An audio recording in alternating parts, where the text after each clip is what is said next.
എൻ്റെ പേര് ജോർജ് എന്നാണ്. ഞാൻ വരുന്നത് തുറവൂർ എന്ന് പറഞ്ഞ സ്ഥലത്തു നിന്നാണ്. ഇവിടെ അടുത്ത് തന്നെയാണ്. ഇവിടെ കൃപാസനത്തിൽ എൻ്റെ വൈഫ് സ്ഥിരമായിട്ട് വന്നുകൊണ്ടിരിക്കുന്നൊരു കക്ഷിയാണ്. അപ്പോൾ ഒരു ദിവസം ഇവൾ പറഞ്ഞു, എൻ്റെ ജോലി ഞാൻ ഓട്ടോമൊബൈൽ ഫീൽഡാണ്. ദുബായിലും ഖത്തറിലും ഒക്കെ ഒരുവിധം ഒരു 4-5 GCC രാജ്യങ്ങളിൽ ഞാൻ വർക്ക് ചെയ്തിട്ടുള്ള ആളാണ്. അതിനുശേഷം ഞാനിപ്പോൾ നാട്ടിൽ വന്നിട്ട് ഇപ്പോൾ 5 വർഷമായി. 5 വർഷം നാട്ടിലൂടെ ബിസിനസ് ചെയ്യുന്നു. ഞാനിവിടെ കൃപാസനത്തിൽ ഇതുവഴി എപ്പോഴും പോകാറുള്ള ആളാണ്. ഇങ്ങനെ കയറാറില്ല. വൈഫ് ഇവിടെ വരാറുണ്ട്, പ്രാർത്ഥിക്കാറുണ്ട്.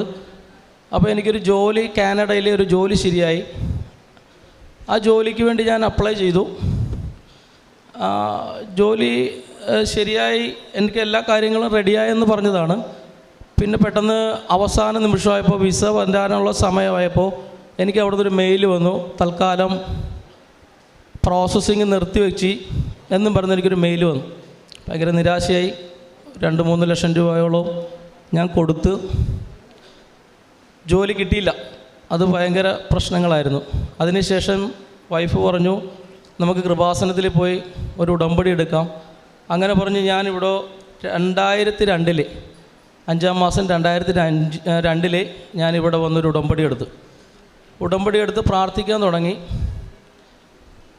ഒരു 4 മാസത്തോളം ഞാനത് കണ്ടിന്യൂസ് ചെയ്തു, പ്രാർത്ഥിച്ചു കൊണ്ടിരുന്നു. അതിനുശേഷം പിന്നെ ഉടമ്പടി മുടങ്ങിപ്പോയി. അപ്പോൾ അത് കഴിഞ്ഞപ്പോൾ എനിക്ക് ന്യൂസിലാൻഡിലൊരു ജോലി കിട്ടി. ന്യൂസിലാൻഡിൽ ജോലി കിട്ടിയ സമയത്ത് ഞാൻ ഇവിടെ വരുമായിരുന്നു. ഉടമ്പടി മുടങ്ങിപ്പോയല്ലോ, എങ്കിലും ഞാൻ വരുമായിരുന്നു. ഞാനിവിടെ ഇരുന്ന് 1 വർഷമായിട്ട് ഞങ്ങളിങ്ങനെ പ്രാർത്ഥിച്ചുകൊണ്ടിരിക്കണം. എല്ലാ സൺഡേയിലും ഞങ്ങളിവിടെ വരും, കുടുംബസമേതം വരും. ഞങ്ങളിവിടെ വന്നിരുന്ന് പ്രാർത്ഥിച്ച് കൊന്ത ചൊല്ലി വീട്ടിൽ പോകും. അതാണ് ചെയ്തുകൊണ്ടിരുന്നത്. അപ്പോൾ ന്യൂസിലാൻഡിൽ ജോലി കിട്ടി. ഇതേപോലെ തന്നെ സെയിം ഫസ്റ്റിലൊരു ജോലി ന്യൂസിലാൻഡിൽ ശരിയായി. ഞാൻ സെലക്റ്റഡായി. എനിക്ക് പോകണം എന്ന് പറഞ്ഞ ഒരു ഡേറ്റ് വരെ എന്നോട് കമ്പനി പറഞ്ഞു. അവസാന നിമിഷമായപ്പോൾ അതും ആ കാനഡയിലെ ജോലി പോലെ അവസാന നിമിഷം അതും തൽക്കാലം വരണ്ട എന്നുള്ളൊരു രീതിയിലുള്ളൊരു മെയിലാണ് രണ്ടാമത് വന്നത്. അപ്പോൾ ഭയങ്കരമായിട്ട് നിരാശയായി. എനിക്ക് മൊത്തം പ്രശ്നങ്ങളാണ്, എനിക്കറിയില്ല എന്താണെന്ന്. അങ്ങനെ അത് ഇങ്ങനെ കണ്ടിന്യൂസ് ചെയ്ത് പോയിക്കൊണ്ടിരിക്കുകയാണ്. വീണ്ടും ന്യൂസിലാൻഡിൽ രണ്ടാമത്തെ ജോലി കിട്ടി. രണ്ടാമത്തെ ജോലി കിട്ടിയപ്പോൾ ഇങ്ങനെ തന്നെയാണ് സംഭവിച്ചത്. അവസാന നിമിഷം വരുമ്പോൾ എല്ലാം റെഡിയായി വരുമ്പോഴത്തേക്ക് പിന്നെയും ജോലി അവസാനം കിട്ടാത്തൊരവസ്ഥയിലേക്ക് പോകണം. മാനസികമായിട്ട് ഭയങ്കര വിഷമമായി. അങ്ങനെ ഫെബ്രുവരി 2-ാം തീയതി ഈ ഉടമ്പടി പുതുക്കുന്നത് ഫെബ്രുവരി 2004, അതായത് ഈ കഴിഞ്ഞ ഫെബ്രുവരിയിൽ ഞാൻ രാവിലെ എണീറ്റ് കഴിഞ്ഞപ്പോൾ ഞാൻ ഇവളോട് പറഞ്ഞു, മാതാവ്, ഞങ്ങൾ എല്ലാ ആഴ്ചയിലും ഇവിടെ വരുമ്പോൾ എല്ലാവരും സാക്ഷി പറയുന്നുണ്ട്, എല്ലാവരും അനുഭവങ്ങളും കാര്യങ്ങളൊക്കെ ഇങ്ങനെ പങ്കുവെക്കുന്നുണ്ട്, എല്ലാവർക്കും അത്ഭുതങ്ങൾ പ്രവർത്തിച്ചുകൊണ്ടിരിക്കുകയും.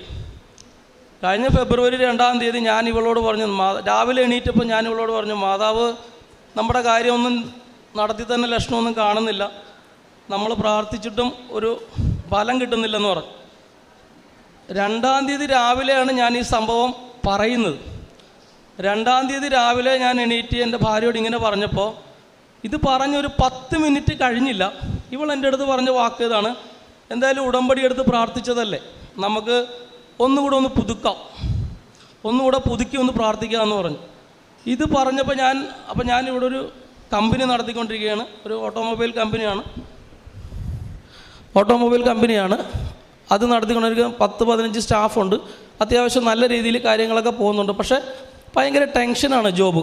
അപ്പോൾ എനിക്ക് വെളിയിലോട്ട് പോകണമെന്ന് തന്നെ ഇതായിട്ടിരിക്കുക.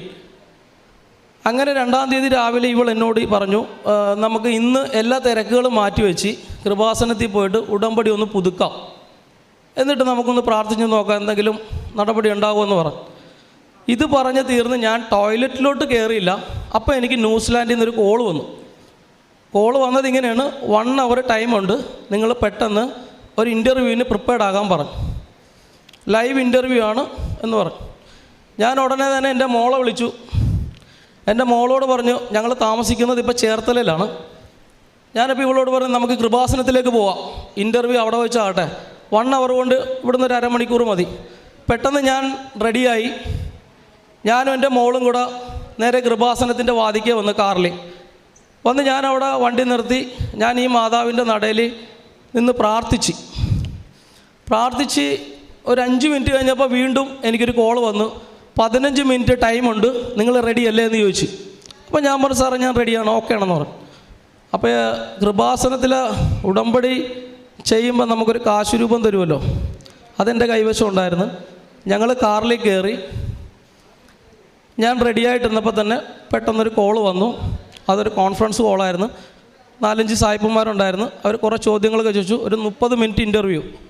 ആ ഇൻ്റർവ്യൂവിൽ ഞാൻ ഓൾറെഡി പാസ്സായി. അവർ ചോദിച്ച കാര്യങ്ങളൊക്കെ കൃത്യമായിട്ട് എനിക്ക് ആൻസർ ചെയ്യാൻ പറ്റി. എന്നെ അവർ സെലക്ട് ചെയ്തു. ന്യൂസിലാൻഡിൽ ഒരു കമ്പനി എന്നെ സെലക്ട് ചെയ്തു.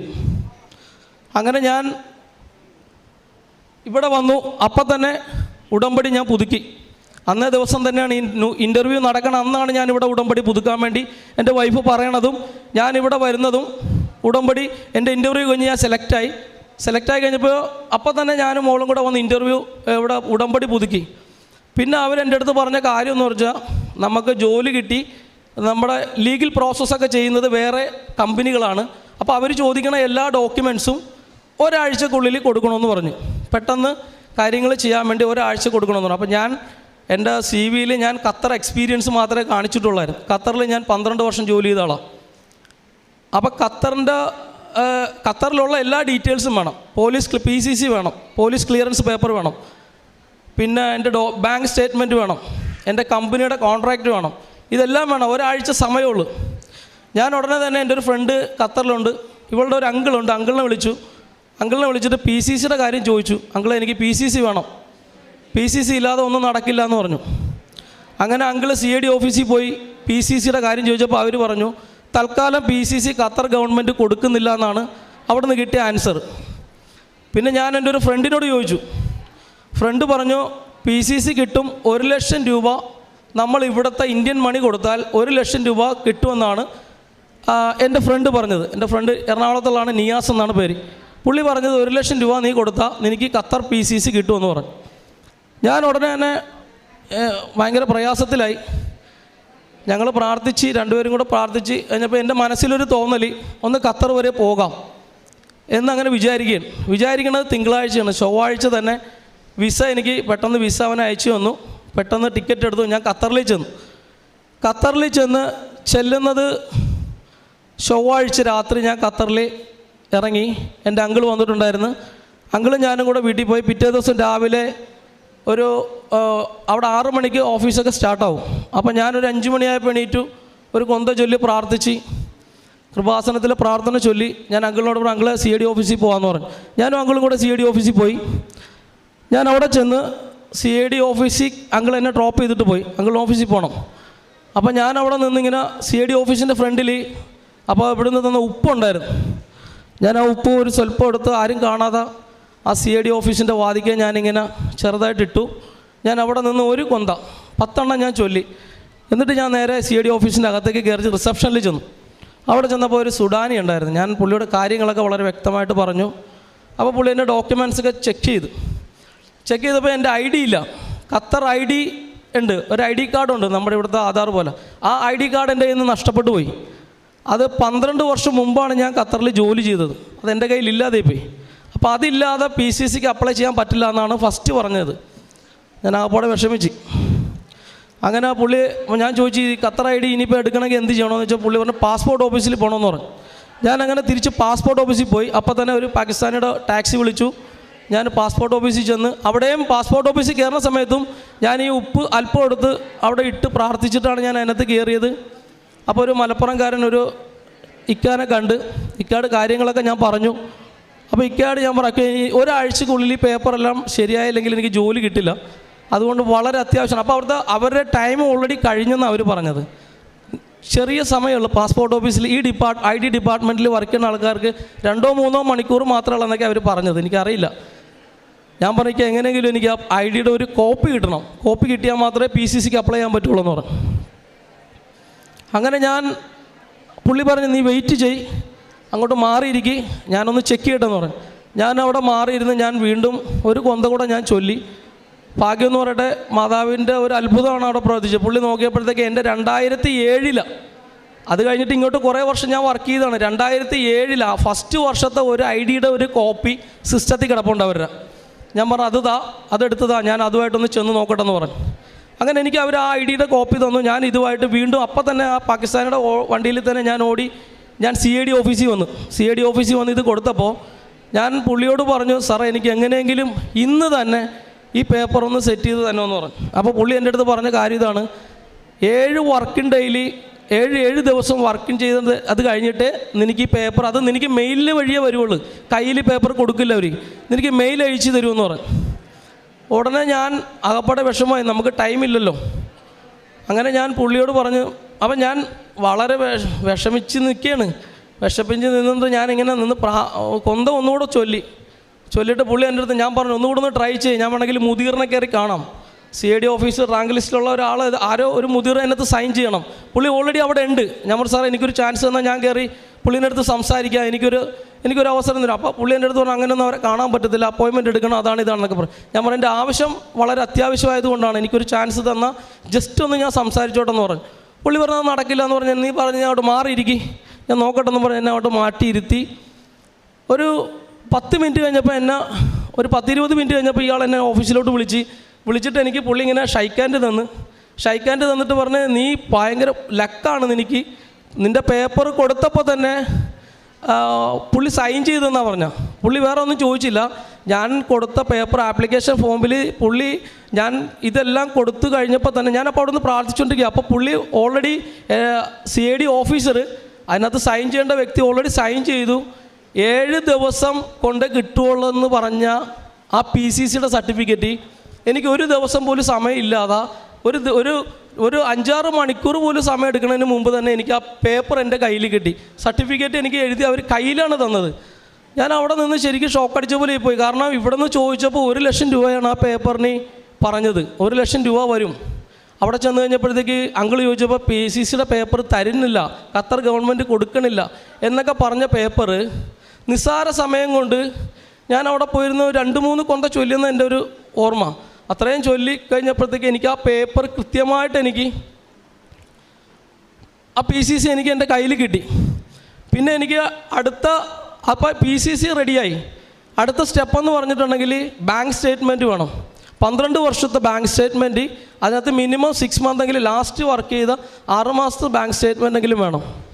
ഞാൻ പ്രാർത്ഥിച്ചുകൊണ്ട് നേരെ ബാങ്കിൽ പോയി ഞാൻ അവിടെ അവരുടെ ബ്രാഞ്ചിൽ ചെന്നപ്പോൾ പുള്ളി എൻ്റെ പഴയ പാസ്പോർട്ടിൻ്റെ കോപ്പിയിൽ വിസ ഉണ്ട്, അത് വെച്ച് നോക്കിയിട്ട് സിസ്റ്റത്തിൽ എൻ്റെ ബാങ്ക് ഡീറ്റെയിൽസ് ഒന്നും കാണുന്നില്ല, 12 വർഷം മുമ്പുള്ളതാണ്.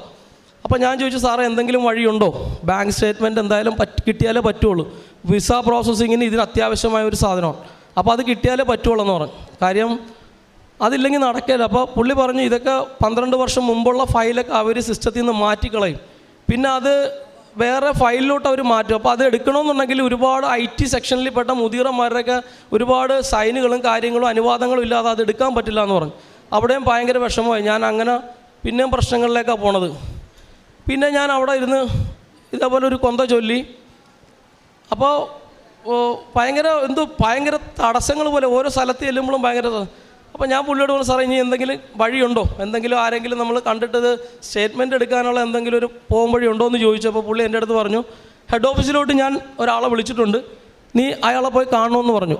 ഹെഡ് ഓഫീസിൽ പോയിട്ട് പറഞ്ഞു, സാറിന് പുള്ളി മലപ്പുറത്തുള്ള ഒരു മലയാളിയാണ്.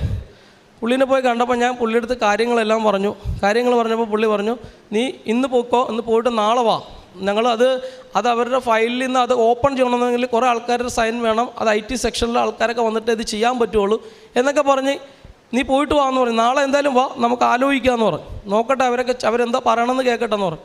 ഞാൻ പറഞ്ഞു, അപ്പോൾ കാര്യങ്ങൾ പിന്നെ നമ്മൾ പറയുന്നുണ്ട്, 7 ദിവസത്തിനുള്ളിൽ ഇതെല്ലാം പേപ്പറെല്ലാം കൊടുക്കണമെന്നാണ് അവർ പറഞ്ഞത്. അങ്ങനെ ഞാൻ വീണ്ടും പിറ്റേ ദിവസം രാവിലെ ചെന്നപ്പോൾ ബാങ്കിൽ ചെന്ന് കഴിഞ്ഞപ്പോഴത്തേക്ക് ആ ഫയലുകൾ അവർ ഓൾറെഡി ഓപ്പൺ ചെയ്ത് എനിക്ക് 6 മാസത്തെ എൻ്റെ സ്റ്റേറ്റ്മെൻറ്റ് എനിക്ക് കിട്ടില്ല എന്ന് വിചാരിച്ചിരുന്ന എൻ്റെ 6 മാസം സ്റ്റേറ്റ്മെൻറ്റ് എനിക്ക് അന്ന് രാവിലെ കിട്ടി. അപ്പോൾ 3-3 ദിവസമായി സ്റ്റേറ്റ്മെൻറ്റും കിട്ടി. എൻ്റെ PCCയുടെ കാര്യങ്ങളും മാതാവ് ഷടേന്ന് കിട്ടില്ല എന്ന് പറഞ്ഞ സാധനങ്ങളാണ് പെട്ടെന്ന് എനിക്ക് സാധിച്ചു തന്നത്. അതിനുശേഷം ഞാൻ എൻ്റെ കമ്പനി പോയി, അബ്ദുൽ ഖാനി എന്ന് പറഞ്ഞാൽ ഖത്തറിലെ നമ്പർ 1 ടൊയോട്ട കമ്പനിയിലാണ് ഞാൻ വർക്ക് ചെയ്തത്. അവിടെ ചെന്ന് ചോദിക്കുമ്പോഴും അവർ പറഞ്ഞത് എൻ്റെ പഴയ കോൺട്രാക്റ്റ് പേപ്പറൊന്നും എൻ്റെ അവിടെ ഇല്ല.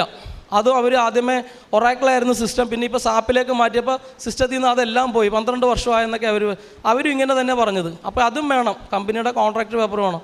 പിന്നെ ഞാൻ കമ്പനിയുടെ മെയിനായിട്ടുള്ള ആൾക്കാരുടെയൊക്കെ പേഴ്സണലി അവരെയൊക്കെ പോയി നേരിട്ട് കണ്ട് എനിക്ക് മാതാവ് അതും സാധിച്ചു തന്നു.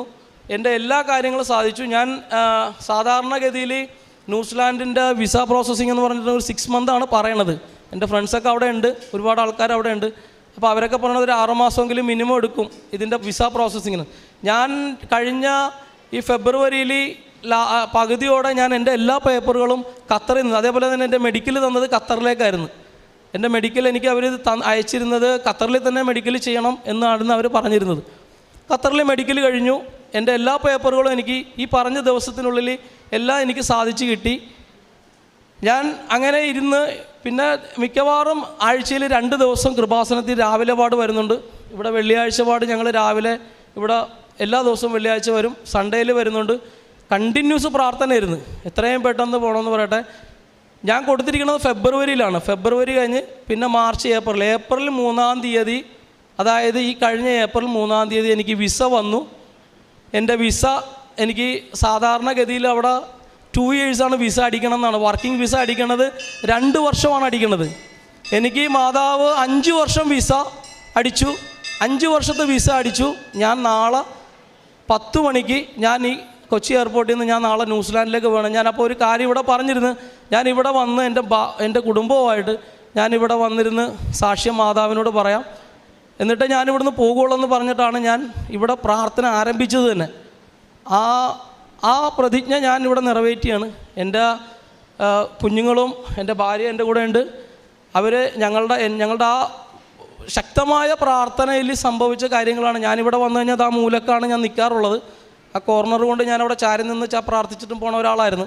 പക്ഷേ എൻ്റെ ജീവിതത്തിൽ മാതാവ് ഇടപെടാൻ തുടങ്ങിയപ്പോഴത്തേക്ക് എനിക്ക് ഈ പറഞ്ഞ കാര്യങ്ങളൊക്കെ അത് വളരെ പെട്ടെന്ന് നടക്കുന്ന കാര്യങ്ങളൊന്നും അല്ലായിരുന്നു മാതാവ് സാധിച്ചു തന്നത്. അതുകൊണ്ട് ഞാൻ ഇതിന് നന്ദി പറയണം മാതാവിനോടും ഈശോയ്ക്ക് ഒരുപാട് 1000 നന്ദി പറയാണ്. ഞാൻ നാളെ രാത്രി 10 മണിക്ക് പോവുകയാണ്. അതുകൊണ്ടാണ് ഞാൻ ഇന്ന് വന്നത്. കുറച്ച് കാര്യങ്ങളൊക്കെ ഉണ്ടായിരുന്നു. എൻ്റെ കമ്പനിയുടെ കാര്യങ്ങൾ വേറെ ആൾക്കാരെ ഏൽപ്പിക്കണമായിരുന്നു. ലൈസൻസ് കാര്യങ്ങൾ, എൻ്റെ GST കാര്യങ്ങളൊക്കെ എല്ലാം ക്ലോസ്. അപ്പോൾ ഈ ദിവസങ്ങളിൽ അതിൻ്റെ കാര്യങ്ങളൊക്കെ ആയിരുന്നു. അപ്പോൾ എല്ലാം കഴിഞ്ഞു, വളരെ ഫ്രീ ആയി. ഇനി നാളെ രാത്രി 10 മണിക്ക് ഞാൻ പോവുകയാണ്. അപ്പോൾ എൻ്റെ മാതാവിനും ഈശോയ്ക്കും 1000 നന്ദികൾ പറയാണ്. ഇനിയും മുന്നോട്ടുള്ള ഞങ്ങളുടെ യാത്രയിൽ ഇപ്പോൾ ഞാൻ ഒരുപാട് കാര്യങ്ങൾ ചെയ്യുന്നുണ്ട്. ഞങ്ങളുടെ കമ്പനി സംബന്ധമായിട്ടുള്ള ഒരുപാട് പ്രേക്ഷിത പ്രവർത്തനങ്ങളൊക്കെ ഞാൻ ചെയ്യുന്നുണ്ട്. അതും ഇനിയും കുറച്ചുകൂടെ ശക്തമായിട്ട് ജോലി സംബന്ധമായിട്ടുള്ള, പിന്നെ ഞങ്ങൾക്ക് വേറെ 1-2 കമ്മ്യൂണിറ്റികളൊക്കെ ഉണ്ട്. GCCയിൽ നിന്ന് വർക്ക് ചെയ്ത സമയത്തുണ്ടായിരുന്ന ഒരുപാട് ഇതൊക്കെ ഉണ്ട്. അതിൻ്റെയൊക്കെ ബേസ് മലപ്പുറവും കാസർഗോഡൊക്കെയാണ്. അപ്പോൾ അവിടെയൊക്കെ ഞങ്ങൾ ഒരുപാട് ആൾക്കാരെ സഹായിക്കുന്നുണ്ട്. അതിനിയും മുന്നോട്ടുള്ള ഞങ്ങളുടെ യാത്രയിൽ ഇനിയും ഉണ്ടാകും. മാതാവുംക്കും ഈശോയ്ക്കും 1000 നന്ദി ഞാൻ പറയുകയാണ് ഈ ഒരു വേളയിൽ. പരിശുദ്ധ അമ്മയുടെ മധ്യസ്ഥതയിൽ സാക്ഷ്യം വളരെ വ്യക്തമായിട്ട് പറയുന്നുണ്ട്. അത് സാക്ഷ്യം ഇപ്പോൾ അദ്ദേഹം പറഞ്ഞതുപോലെ ഒരുപാട് കോംപ്ലിക്കേഷനായിട്ടുള്ള ഒരു സാഹചര്യത്തിലെല്ലാം എത്രയും വേഗം മാതാവ് ഇടപെട്ടു എന്നുള്ളത്, അതായത് അസാധ്യമായിട്ട് നിരുന്ന അത് വ്യക്തമായിട്ട് പറയുന്നുണ്ട്. അതിലെന്താണ് അസാധ്യമായിട്ടുള്ളത് എന്നുള്ളതും എന്താണ് അനുഭവം എന്നുള്ളതും എന്താണ് അവിടെ ചെയ്തതെന്നുള്ളതും പറഞ്ഞത്. നമ്മളെ സംബന്ധിച്ചിടത്തോളം എന്താണ് അവിടെ ആ സമയത്ത് ജപമാല ചൊല്ലിയതും പ്രാർത്ഥിച്ചൊരുങ്ങിയതും ആ സമയത്ത് മാതാവ് ഒരു ബോധ്യം നൽകിയെന്നുള്ളത്. അപ്പോൾ തുടക്കത്തിൽ പറയുന്നുണ്ട്, ഇവിടെ വളരെ അടുത്തുള്ളൊരു സ്ഥലമാണിത്, ഇവിടെ വരും പ്രാർത്ഥിക്കുമെങ്കിലും ചെയ്യുമെങ്കിലും ഉടമ്പടിയുടെ ഒരു ജീവിതാനുഭവത്തിൻ്റെ സാക്ഷ്യങ്ങൾ കേൾക്കുമ്പോഴും അത് വ്യക്തിപരമായിട്ടൊരു അനുഭവമാനായിട്ടുള്ളൊരു ഉള്ളിലൊരു ആഗ്രഹം ഉണ്ടായിരുന്നു. അതിന് മാതാവ് തന്നെ ഒരു സാഹചര്യം ഒരുക്കി. അപ്പോൾ ഇതെങ്ങനെയാണത് മാതാവ് ഒരുക്കിയതെന്ന് ഈ കുടുംബം വിശ്വസിക്കാൻ കാരണമെന്ന് പറയുന്നത് അത് വ്യക്തമായിട്ട് തന്നെ പറയുന്നുണ്ട്. രണ്ടാമത് ഇവിടെ പുതുക്കുവാനായിട്ട് വരുവാനായിട്ട് ചിന്തിക്കുന്ന ആ സമയത്ത് തന്നെ കാര്യങ്ങളെല്ലാം ക്രമപ്പെട്ടു എന്നുള്ളതും, ഇവിടെ വന്നതിന് ശേഷം മറ്റേത് ഇൻ്റർവ്യൂവും പിന്നെ തുടർന്നിട്ട് അങ്ങോട്ടുള്ള എല്ലാ കാര്യത്തിലും ഒരു നമ്മളെ സംബന്ധിച്ചുള്ള സമയത്തിന് മേൽ അധികാരം പരിശുദ്ധ അമ്മയ്ക്കുണ്ടെന്നുള്ളതാണ് ഇവിടുത്തെ പ്രത്യക്ഷീകരണത്തിൻ്റെ യുണീക്ക് ഫീച്ചർ എന്ന് പറയുന്നത്. അതുകൊണ്ട് തന്നെയാണ് ഇവിടെ ഈ വേഗത്തിൽ അല്ലെങ്കിൽ പെട്ടെന്ന് കാര്യങ്ങൾ നടന്നു എന്ന് അല്ലെങ്കിൽ സമയത്തിൻ്റെ ചുരുക്കം സംഭവിച്ചു എന്നൊക്കെ പറയുമ്പം അത് നമ്മൾ ഈ പ്രത്യക്ഷീകരണത്തിൻ്റെ അടയാളമായിട്ടാണ് വായിക്കുന്നത്. അപ്പോൾ ഏറെപ്പുറത്ത് ഈ ഒരു സാക്ഷ്യത്തിൽ വളരെ എവിഡൻ്റായിട്ട് ഓരോ സാഹചര്യത്തിലും മാതാവ് നയിച്ചു. അപ്പോഴൊക്കെ പ്രാർത്ഥനയോടുകൂടിയാണ് ഇദ്ദേഹം മുന്നോട്ട് പോയത്. അപ്പോൾ ഒരു കുടുംബമായിട്ട് സാക്ഷ്യപ്പെടുത്തുമ്പം ഇതൊരു വ്യക്തിയുടെ സാക്ഷ്യമല്ല എന്നുള്ളൊരു ബോധ്യം നമുക്ക് ലഭിക്കും. അപ്പം ഇനിയും ഉടമ്പടി ജീവിതത്തിൽ ഇനി ഈ കുടുംബം മുന്നോട്ട് പോകുമ്പോൾ ഇനിയും ഒരുപാട് ദൈവാനുഭവങ്ങൾ ഉണ്ടാകട്ടെ എന്നും ഒരുപാട് പേർക്ക് ദൈവാനുഭവം ഉണ്ടാകുവാനായിട്ട് ഇവരുടെ ജീവിതങ്ങൾ കാരണമാകട്ടെ എന്ന് പ്രാർത്ഥിക്കുന്നു. പരിശുദ്ധ അമ്മയുടെ എല്ലാ അനുഗ്രഹങ്ങൾക്കും നമുക്ക് കരങ്ങളടിച്ച് ദൈവത്തിൻ്റെ നാമം മഹത്വപ്പെടുത്താം. എൻ്റെ പേര് രമ്യ ചന്ദ്രശേഖരൻ പിള്ള എന്നാണ്. ഞാൻ ഇപ്പോൾ താമസിക്കുന്നത് UK-ലാണ്. എൻ്റെ ശരിക്കുള്ള സ്ഥലം ആലുവ, എറണാകുളമാണ്. ഞാനിപ്പോൾ ഇവിടെ സാക്ഷ്യം പറയാൻ പോകുന്നത് പരിശുദ്ധ അമ്മയും തിരുക്കുമാരനും എനിക്ക് തന്ന ഒരു അനുഗ്രഹത്തെക്കുറിച്ചാണ്. ഞാൻ ഇവിടെ നിന്ന് 2021 ഒക്ടോബർ 6-ാം തീയതി, അതായത് എൻ്റെ മാസ്റ്റേഴ്സ് ചെയ്യാൻ വേണ്ടിയിട്ടാണ് ഞാൻ UK-ലേക്ക് പോകുന്നത്. ഒരു വർഷത്തെ മാസ്റ്റേഴ്സ് കഴിഞ്ഞ് കഴിഞ്ഞപ്പോൾ നെക്സ്റ്റ് ഇയർ എനിക്ക് ഇൻറ്റേൺഷിപ്പ് ഉണ്ടായിരുന്നു. ഇൻറ്റേൺഷിപ്പ് എന്ന് പറഞ്ഞാൽ ഒരു കമ്പനിയിൽ നമ്മൾ വർക്ക് ചെയ്യുകയാണ്. അപ്പം നമ്മുടെ ഡീറ്റെയിൽസ് എല്ലാം കൊടുത്തിട്ടാണ് നമ്മൾ വർക്ക് ചെയ്യുന്നത്. അങ്ങനെ പ്രശ്നങ്ങളൊന്നും ഇല്ലാതെ പോകുന്ന സമയത്തായിരുന്നു ഒരു ഇൻറ്റേൺഷിപ്പിൻ്റെ ഒരു 9 മാസം കഴിഞ്ഞ് കഴിഞ്ഞപ്പോൾ എനിക്ക് യൂണിവേഴ്സിറ്റിയിൽ നിന്ന് മെയിൽ വരികയാണ്. അതായത് ഞാൻ എന്ത് ഡീറ്റെയിൽസാണോ ഇൻറ്റേൺഷിപ്പിന് കൊടുത്തത്, അതുപോലെ തന്നെ എൻ്റെ എംപ്ലോയർ എനിക്ക് അറ്റൻഡൻസ് അപ്രൂവ് ചെയ്യുന്നത്, അതെല്ലാം യൂണിവേഴ്സിറ്റിയിൽ നിന്ന് മിസ്സായി എന്നുള്ളതാണ്. അപ്പോൾ അതിൻ്റെ ഡീറ്റെയിൽസിനെ കുറിച്ച് ഞാൻ കൂടുതൽ അന്വേഷിച്ച് കഴിഞ്ഞപ്പോൾ യൂണിവേഴ്സിറ്റി അതിൻ്റെ ഉത്തരവാദിത്വം ഏറ്റെടുക്കുകയാണെന്നുണ്ടെങ്കിൽ എനിക്ക് പ്രശ്നമില്ല. പക്ഷേ യൂണിവേഴ്സിറ്റി അത് ഉത്തരവാദിത്വം ഏറ്റെടുത്തില്ല എന്നുണ്ടെങ്കിൽ അതെൻ്റെ വിസയെ ബാധിക്കും എന്നുള്ളത് ഞാൻ മനസ്സിലാക്കി. ഞാൻ അങ്ങനെ വിഷമിച്ചിരിക്കുന്ന സമയത്താണ് യൂട്യൂബിൽ ഒരു സാക്ഷ്യം കേൾക്കാനിടയായത്. യൂട്യൂബിൽ സാക്ഷ്യം കേൾക്കണം എന്നുള്ള പർപ്പസ്ഫുള്ളി അല്ല ഞാൻ വെറുതെ ജസ്റ്റ് സ്ക്രോൾ ചെയ്ത് പോയപ്പോൾ ഒരു ചേച്ചി, ബാംഗ്ലൂരുകാരിയാണ്. അപ്പോൾ ആ ചേച്ചി അതായത് മാതാവിന് ഒരു പണി ഇരിക്കട്ടെ, അതായത് പറയുന്ന കാര്യങ്ങളെല്ലാം നടത്തി തരുമോ എന്നുള്ളൊരു വെല്ലുവിളിയായിട്ട് ആ ചേച്ചി തുടങ്ങിയതാണ് പ്രാർത്ഥന. പക്ഷേ ആ ചേച്ചിക്ക് 15 വർഷം ജോലി ഇല്ലാതിരുന്ന ആ ചേച്ചിക്ക് USA-ൽ, അമേരിക്കയിൽ ജോലി കിട്ടുന്നു. അതുപോലെ തന്നെ മുഖക്കുരു മാറണം എന്ന് പറഞ്ഞാൽ നിസ്സാരമായ കാര്യങ്ങൾ വച്ചിരുന്നപ്പോൾ അതെല്ലാം റിസൾട്ട് കണ്ടു തുടങ്ങിയപ്പോൾ ആ ചേച്ചി അതിൽ വളരെയധികം എന്താ പറയുക, ഇൻട്രസ്റ്റഡ് ആയിട്ട് ഓൺലൈൻ ഉടമ്പടി തീർത്ഥാടന ഉടമ്പടിയാക്കി. അങ്ങനെ കുറേ കാര്യങ്ങൾ ആ വീഡിയോയിൽ പറയുണ്ടായിരുന്നു. അപ്പോൾ അത് കേട്ട് കഴിഞ്ഞപ്പോൾ ഞാനും എനിക്കങ്ങനെ മാതാവിനെ അങ്ങനെ പ്രാർത്ഥിച്ചുള്ള പരിചയം ഉണ്ടായിരുന്നില്ല. അപ്പം ഞാൻ വേഗം തന്നെ ജസ്റ്റ് മാതാവിനെ പ്രാർത്ഥിച്ചു കഴിഞ്ഞപ്പോൾ അതായത് എൻ്റെ പ്ലേസ്മെൻറ്റിൻ്റെ യൂണിവേഴ്സിറ്റി മെയിൽസ് എല്ലാം DND ആണ്, ഡു നോട്ട് ഡിസ്റ്റർബ് ആണ്. അതായത് നമുക്ക് അങ്ങോട്ടേക്കൊന്നും മെയിൽ അയക്കാൻ പറ്റില്ല. അവരെപ്പോൾ തിരിച്ച് റിപ്ലൈ ചെയ്യുന്നു അപ്പോൾ അതുവരെ നമ്മൾ ടെൻഷൻ അടിച്ചിരിക്കണം. അപ്പോൾ അങ്ങനെ ഇരിക്കുന്ന സമയത്ത് ഞാനിങ്ങനെ വെറുതെ മാതാവിനോട് പ്രാർത്ഥിച്ചു കഴിഞ്ഞപ്പോൾ തന്നെ 2 ദിവസം കഴിഞ്ഞപ്പോൾ എനിക്ക് മെയിൽ വന്നേക്കുവാണ്, നിങ്ങളുടെ അതായത് പേപ്പേഴ്സ് എല്ലാം ഓക്കെയാണ് എന്ന് പറഞ്ഞു.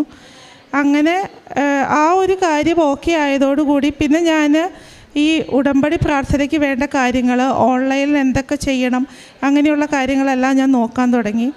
അങ്ങനെ നോക്കി തുടങ്ങി പ്രത്യക്ഷീകരണ പ്രാർത്ഥന. അപ്പോൾ ആ പ്രത്യക്ഷീകരണ പ്രാർത്ഥനയുടെ സമയത്ത് ഞാൻ പ്രാർത്ഥിച്ചു, എൻ്റെ ഹസ്ബൻഡിന് അവിടെ ഒരു വിസ റെഡി ആവണേ എന്ന് പ്രാർത്ഥിച്ചു. അപ്പോൾ നിലവിൽ ഹസ്ബൻഡ് വർക്ക് ചെയ്യുന്ന കമ്പനിയിൽ സ്പോൺസർഷിപ്പോ കാര്യങ്ങളോ ഒന്നും ഉണ്ടായിരുന്നില്ല. പക്ഷേ ഞാൻ പ്രാർത്ഥിച്ചതിൻ്റെ ഫലമായിട്ട് അവിടെ സ്പോൺസർഷിപ്പ് വരികയും ഞങ്ങൾ ചോദിക്കുന്നതിന് മുമ്പ് തന്നെ കമ്പനിയിൽ നിന്ന് മെയിൽ അയച്ചു അവർ, അതായത് നിങ്ങൾ താല്പര്യം ഉണ്ടെന്നുണ്ടെങ്കിൽ നിങ്ങൾക്ക് സ്പോൺസർഷിപ്പ് തരാം എന്ന് പറഞ്ഞിട്ട് ബാക്കി എല്ലാ ചിലവുകളും കമ്പനി എടുക്കുമെന്ന് പറഞ്ഞിട്ടാണ് ഞങ്ങൾക്ക് മെയിൽ വന്നത്. അത് ശരിക്കും അവിടെ ഒരു അത്ഭുതമായിരുന്നു. കാരണം എന്താണെന്ന് വെച്ച് കഴിഞ്ഞിട്ടുണ്ടെങ്കിൽ അവിടെ ആളുകൾക്ക് വിസ കിട്ടാനേ പാടാണ്. അപ്പം ഞങ്ങൾക്ക് ഇങ്ങോട്ടേക്കാണ് ഓഫർ വന്നു. അതിനുശേഷം വിസയ്ക്ക് അതിന് മുമ്പൊരു സംഭവം ഉണ്ടായിരുന്നു. അതായത് ഞാൻ സ്വപ്നത്തിലിരിക്കുന്ന സമയത്ത് ആദ്യം ഈ മാതാവിനെ പ്രാർത്ഥിച്ചു എന്ന് പറഞ്ഞ് 2 ദിവസം കഴിഞ്ഞ് കഴിഞ്ഞപ്പോൾ ഞാൻ വേളാങ്കണ്ണി മാതാവ് ചെളിയിൽ പൊതിഞ്ഞ് കിടക്കണയായിട്ട് ഞാനിങ്ങനെ സ്വപ്നം കണ്ടു. അതിന് ശേഷമാണ് ഞാൻ ഈ പറഞ്ഞ പോലെ എനിക്ക് യൂണിവേഴ്സിറ്റിയിൽ നിന്ന് മെയിൽ വന്നത്. അതിനുശേഷം ഈ വിസയുടെ കാര്യം പറഞ്ഞു കഴിഞ്ഞപ്പോൾ എനിക്ക് സ്വപ്നത്തിൽ ഒരു ഡേറ്റ് മാതാവ് കാണിച്ചു തന്നു. അന്നാണ് എനിക്ക് എൻ്റെ ഹസ്ബൻഡിൻ്റെ കമ്പനിയിൽ നിന്നും അതായത് വിസയുടെ ഡേറ്റായിട്ട് അവർ പറഞ്ഞത്. അതിനുശേഷം ഞങ്ങൾ വിസയ്ക്ക് വെച്ച് കഴിഞ്ഞപ്പോൾ സ്പോൺസർഷിപ്പിൻ്റെ റേറ്റും കമ്പനി മാനേജ്മെൻറ്റ് എഗ്രി ചെയ്യാൻ തയ്യാറായിരുന്നില്ല. അപ്പോൾ അവർ ആ സ്പോൺസർഷിപ്പ് വിഡ്രോ ചെയ്തു. അന്ന് എൻ്റെ കയ്യിൽ ആകപ്പാടെ ഉണ്ടായിരുന്ന നേർച്ച വസ്തുക്കൾ ഉപ്പും അതുപോലെ തന്നെ തേനുമായിരുന്നു. ഞാൻ ആ ഉപ്പ് കൊണ്ടുപോയി അവിടുത്തെ മാനേജറുമായിട്ട് ഞാനും ഹസ്ബൻഡും പോയി സംസാരിച്ചു. അവിടെ ഉപ്പ് വിതറിയിട്ട് തിരിച്ചു പോന്ന നെക്സ്റ്റ് ഡേ അവർ ഞങ്ങളുടെ അടുത്ത് അപ്പോളജി പറഞ്ഞ് മെയിൽ അയച്ചു. അതായത് നിങ്ങളോട് അങ്ങനെ പെരുമാറിയതിൽ ക്ഷമിക്കണം, നിങ്ങൾക്ക് വിസ തരാൻ വീണ്ടും കമ്പനിക്ക് തയ്യാറാണ് എന്ന് പറഞ്ഞ് ഞങ്ങളോട് വീണ്ടും പേപ്പർ വർക്കുകൾ സ്റ്റാർട്ട് ചെയ്തു. അപ്പോൾ പ്രാർത്ഥിക്കുന്ന സമയത്ത് ഞാൻ പറഞ്ഞിരുന്നു, അതായത് എനിക്ക് വിസ കിട്ടുവാണെങ്കിൽ ഞാൻ പേപ്പർ വിതരണം ചെയ്തോളാം എന്ന് പറഞ്ഞിരുന്നു. അതിന് വിസയ്ക്ക് വെച്ച് കഴിഞ്ഞാൽ അന്ന് ഞാനിങ്ങനെ ആലോചിക്കുകയായിരുന്നു, എത്ര പേപ്പർ കൊടുക്കേണ്ടി വരും, എങ്ങനെ കൊടുക്കും. അതായത് ഒരു ഇംഗ്ലീഷ് കൺട്രി ആണല്ലോ, അപ്പോൾ അവിടെ എങ്ങനെ ഞാനിത് കൊടുക്കും, അങ്ങനെയൊക്കെ ആലോചിച്ച് ഒരു ബുദ്ധിമുട്ട് പോലെയൊക്കെ ഞാൻ ചിന്തിക്കാൻ തുടങ്ങി.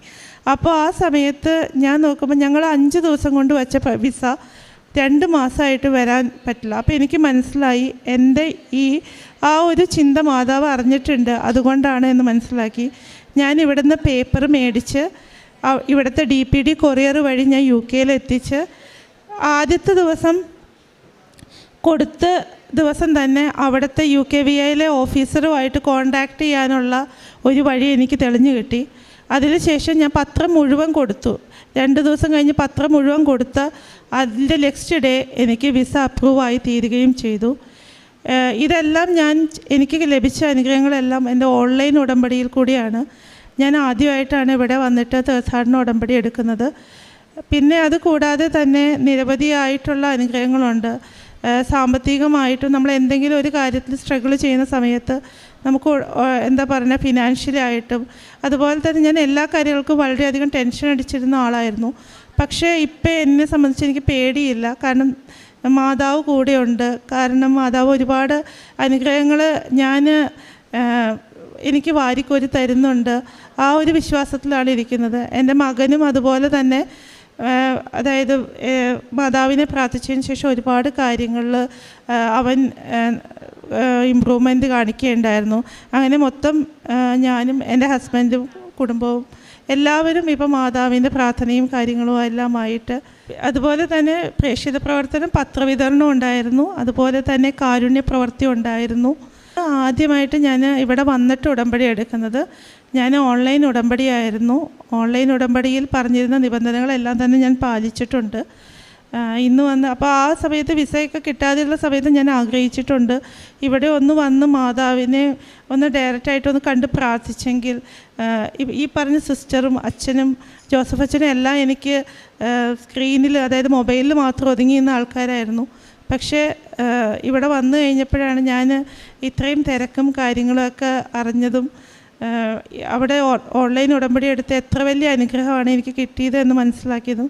ഇതെല്ലാം തന്ന അമ്മയ്ക്കും തിരുക്കുമാരനും കോടാനുകോടി നന്ദി.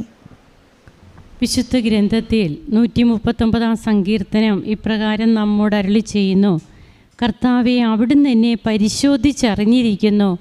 ഞാൻ ഇരിക്കുന്നതും എഴുന്നേൽക്കുന്നതും അവിടുന്ന് അറിയുന്നു. എൻ്റെ വിചാരങ്ങൾ അവിടുന്ന് അകലെ നിന്ന് തന്നെ മനസ്സിലാക്കുന്നു. നമ്മുടെ ഹൃദയ വിചാരങ്ങൾ മനസ്സിലാക്കുന്ന തമ്പുരാന് എങ്ങനെയാണ് നമ്മുടെ ജീവിതത്തിൽ ഓരോ നിമിഷവും നാം എന്ത് ചെയ്യണം, ഏത് വഴിയെ പോകണം, അത് ദൈവം നിശ്ചയിക്കുന്നതാണ്. ഈ ഒരു അനുഭവ സാക്ഷ്യം നമ്മോട് പങ്കുവയ്ക്കുമ്പോൾ ഈ മകൾ ഓൺലൈൻ ഉടമ്പടിയാണ് എടുക്കുന്നത്. രമ്യ ചന്ദ്രശേഖരൻ പിള്ള ഓൺലൈൻ ഉടമ്പടി എടുത്തതിന് ശേഷം തൻ്റെ ഫ്രണ്ട് വഴിയാണ് പിന്നീട് നേർച്ച വസ്തുക്കളൊക്കെ ഈ മകൾക്ക് ലഭിക്കുന്നത്. ആ നേർച്ച വസ്തുക്കളുമൊക്കെ ഉപയോഗിച്ച് എങ്ങനെ തൻ്റെ യൂണിവേഴ്സിറ്റിയിൽ സബ്മിറ്റ് ചെയ്തിരുന്ന ഡോക്യുമെൻറ്റ്സൊക്കെ മിസ്സായി. അത് ഓൾറെഡി ആക്ടിവേറ്റ് ചെയ്തിരുന്നതാണ്, അതുകൊണ്ട് അതിന് പിന്നീട് ലഭിക്കില്ല. ഈ ഒരു പ്രതിസന്ധികളൊക്കെ എങ്ങനെ തരണം ചെയ്യുന്നു, അതിനൊക്കെ പിന്നീട് എങ്ങനെയാണ് മാറ്റങ്ങൾ വന്നത്, എങ്ങനെ പിന്നീട് അതൊക്കെ ആക്ടിവേറ്റായി അതൊക്കെ ഇവർക്ക് യാതൊരു പ്രോബ്ലവും ഇല്ലാതെ ലഭിക്കുന്നു എന്നുള്ളതാണ്. എന്നാൽ വീണ്ടും വീഴ്ച വരുത്തുന്നു. അപ്പോൾ വിസ ലഭിക്കാനുണ്ടായ തടസ്സവും ഇതൊക്കെ നാം കേട്ട് കഴിഞ്ഞു.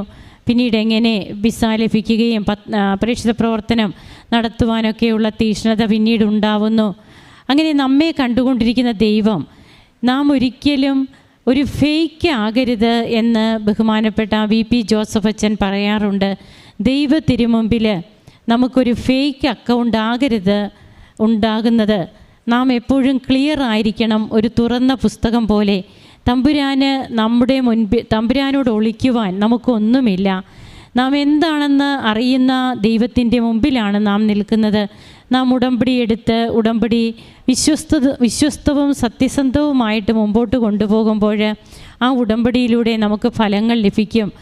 അത് ഏതെങ്കിലും രീതിയിൽ കർത്താവിന് വാക്ക് കൊടുക്കുകയാണ്. ഒരു മനുഷ്യന് വാക്ക് കൊടുത്താൽ നാം എത്രമാത്രം അതിന് താല്പര്യമെടുക്കും അതനുസരിച്ച് ചെയ്യുവാൻ.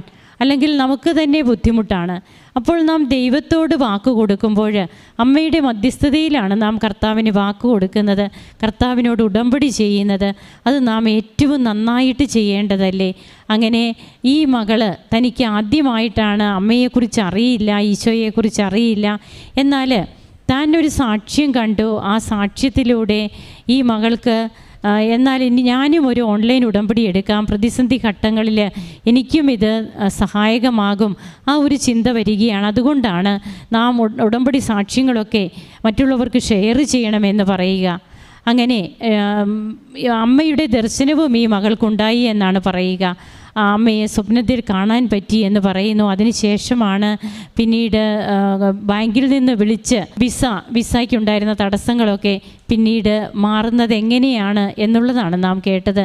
നമുക്ക് എല്ലാറ്റിനും ദൈവത്തിന് നന്ദി പറയാം. നമ്മെയും കൃപകൾ കൊണ്ട് നിറയ്ക്കണമേ എന്നും, കൃപകൾ കൊണ്ട് നിറഞ്ഞ് എത്രയും പെട്ടെന്ന് ഈശോയെ മഹത്വപ്പെടുത്തുവാൻ, ഈശോയ്ക്ക് സാക്ഷ്യം വഹിക്കുവാൻ നമ്മെയും അനുഗ്രഹിക്കണമേ എന്ന് നമുക്ക് പ്രാർത്ഥിക്കാം. കരങ്ങളടിച്ച് നമുക്ക് ഈശോയ്ക്കും അമ്മയ്ക്കും നന്ദി പറയാം. ദൈവത്തെ ആരാധിക്കാം.